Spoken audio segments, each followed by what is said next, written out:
minor was taken to Scotland Yard for detailed forensic examination. The killer must have been in the car for almost 10 hours, and there was blood around the driver's seat.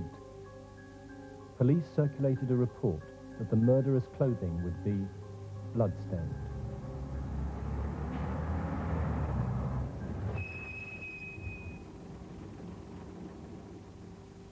The next day, the A6 murder weapon was found on a London bus. A .38 Enfield revolver had been hidden with 60 rounds of ammunition on the top deck, under the back seat. Police were working off 2 photo clips, Valerie Storie's and, on the right, one compiled by the witnesses who saw the getaway car in the early morning. Scotland Yard had been called in. The man detailed to head the investigation was one of the Metropolitan Police's most experienced detectives, Superintendent Bob Acott. But amid growing public concern, the police had no real leads, no motive.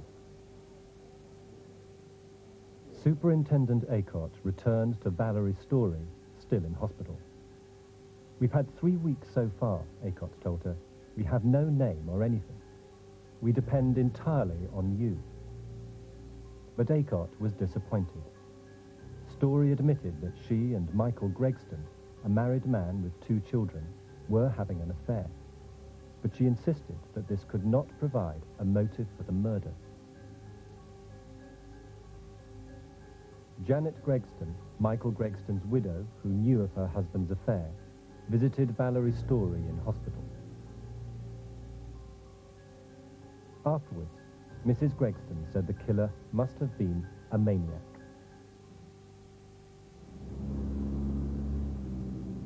On September the 11th, the murder hunt turned to London's Maida Vale.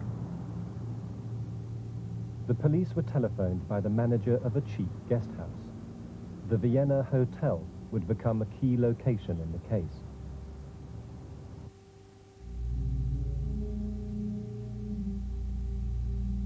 That morning, the manager was inspecting his bedrooms.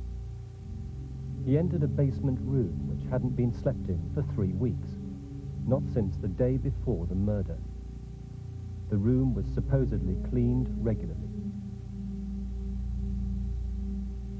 But no one before the manager had spotted what was on a bedside chair.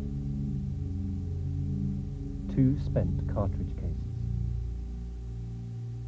They came from the murder weapon. The police now had their first suspect, Peter Louis Alphon. Alphon, an unemployed drifter, was already under police scrutiny. In several respects, he matched Valerie Storie's description of the killer. And Peter Alphon had checked into the Vienna Hotel on the day of the murder under a false name. The police named Alphon as the wanted man. He gave himself up, and amid great publicity, was put on an identity parade.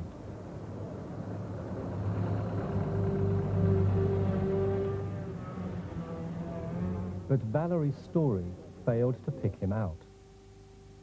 Alphon was released and celebrated with his mother. The police, who had been certain they had their man, had to start again. They returned to the Vienna Hotel. Alphon had stayed in room 6.